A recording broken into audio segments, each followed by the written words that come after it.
Hi guys, welcome. Today we're going to be talking about the two M12 Fuel impact drivers.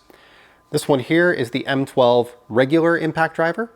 This one here is the M12 Surge impact driver. And this is a hydraulically driven impact driver, and this is a traditionally driven impact driver, like you would normally think of with an impact driver. So to make the video short for those of you that don't want to stick around, in my opinion, the Surge is the one that you buy if you're going to buy either one of them. It just makes the most sense. Now, I'm going to get into why. First, I should let you know that there are links in the description to these products. If you click on those links, it does give me a small kickback. It doesn't cost you any more money, but it's one of the ways that you help to support my channel. We talk about M12 impacts. I think it's important that you understand the place where they belong. These are not designed to change tires. These are not designed to drive a 5-inch lag into a wall or do framing work and drive 4-inch deck screws all day, every day. They can do that, but they're not the tool for that job. The tool for that job is actually this guy. This is the M18 1/4-inch impact driver. And this is designed to do that type of work. Drive lags, drive long screws. It could change a tire, but it's a 1/4-inch. I would actually get the M18 1/2-inch or 3/8 to do tire changing. But these guys, in my opinion, are designed to be a household tool. And truthfully, this is the one I pick up the most. Of any Milwaukee tool I have, and I've got a lot of them, this is the one that I pick up the most. It is a versatile middle ground tool that is capable of doing a lot of different things. I can do sheeting. I built a shed with it recently. You can hang a picture on a wall. You can assemble furniture. You can do all of those various things. And yeah, if you have to hang a TV with it, you can technically use it to hang a TV. It does take a little bit longer, and it is a little bit noisier than doing it with an M18 because it's a little bit over the power level that this thing is designed to produce. So if we think about these as the middle ground tool, the everyday tool, the tool that you pick up all the time and that you use all the time for general purpose things, well, you don't really need something that is 100 or 200 foot-pounds of power. You just need something that is reasonable, that is controllable, that is lightweight and has good battery life and works very well. So you pick up one of these two. So this one here is the 2553-20. This one is the 2551-20. So this is the regular Fuel. I purchased this first. I've had this for about 2 years. Works very well. It actually has a surprising amount of power. I have hung TVs with this. I have used a hole saw and drilled a 6-inch hole in my ceiling for a can light.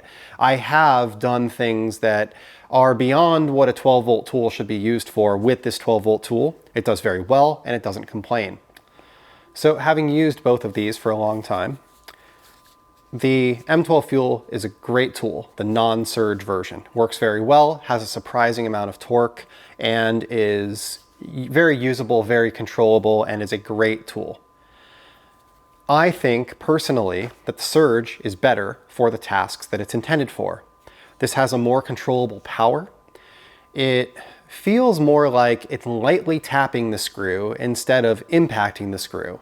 And it just makes it easier to drive screws to depths where you're not breaking things.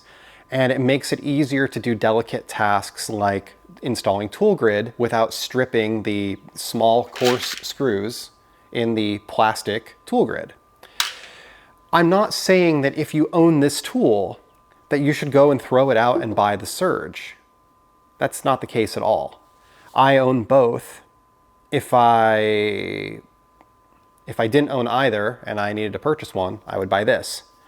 Truthfully, I would only buy the Surge if I owned the 18. I think you should own the 18 first because the 18 can do everything that the 12 can do. The 12 can just do smaller tasks better, and it's a lot nicer to be holding all day when you're doing something like building a shed or doing some sheeting or installing drywall or plywood or those types of things.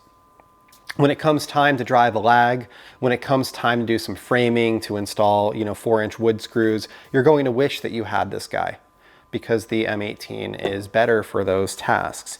But for the small stuff, The Surge is a lot smoother, a lot more controllable, and a lot more pleasant to work with than the regular M12. I personally am planning to sell my regular M12 because I honestly just don't need both. And I find this to be a more pleasant tool. I just naturally walk up to, I open the cabinet, they're both sitting there next to each other. I grab this one every time. I like the Surge better, I like using it better, and I like the user experience a lot better. The noise, the impacts, it's more pleasant to work with, and I just feel like it's the more appropriate tool for doing the smaller things. I know that it is slower and has less impacts per minute than the regular M12 version, but truthfully, I feel this is overkill. This is getting into 12 volt tools doing 18 volt work territory, and this is not doing that. I have never felt that this tool was underpowered. I have never had it in my hand and wished that it had more oomph. I pick it up for the appropriate tasks that I'm doing though, and I've always been impressed with it. It has always worked well. So in my opinion, if you're looking to buy Milwaukee impact drivers and you're wondering which impact drivers to buy, general purpose, get this one first. 18 volt, 1/4 inch, call it. You can drive lags with it if you need to. You can do large screws, all of that. If you're more automotive based, I would then go to something like a 1/2 inch mid torque or a 3/8 stubby M12. The 1/2 inch high torque will do things like changing tires, suspension components, harder things that would be more difficult to take off. The 3/8 stubby is just a nice fast gun that's capable of doing a lot of top of engine work and being really, really useful. And then if you're looking for something more household general, I would go to the M12 Surge, this guy right here, same 1/4 inch collet. And these two can do 90% of everything that you would pick up an impact for. And the only stuff that it really won't do is like removing a crank bolt or changing tires. This is close, but you'll be breaking 1/4 inch adapters all the time. As far as these are concerned, my favorite battery, CP 2.5. I've talked about this before, but the reason why I like the CP 2.5 the most is because it is the high output battery in the compact line. They make a 2.0, a 2.5, and a 3.0. The 3.0 technically has longer runtime, but the 2.5 is a high output battery that's designated by that high output logo right there.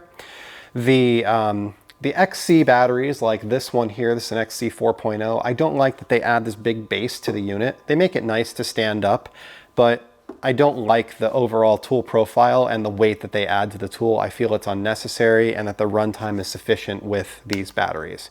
So in my opinion, you buy this, you get the CP 2.5, get 2 of them, have one on the charger when you're using the other, you'll never be without a battery.